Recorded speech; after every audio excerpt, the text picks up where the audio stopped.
Here's how to connect Google Drive to Claude AI so it can work directly with your files. Open Claude AI in your browser and log in.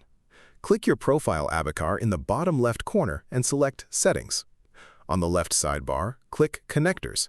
This is where you link external services to Claude. Look for Google Drive in the list.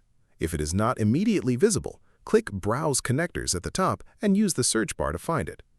Click the Connect button next to it. You will be prompted to sign into your Google account, enter your credentials, and proceed. On the next screen, Claude will request read-only access to selected files in your drive. This means Claude can view and work with your documents, but will not make any changes without your specific instruction.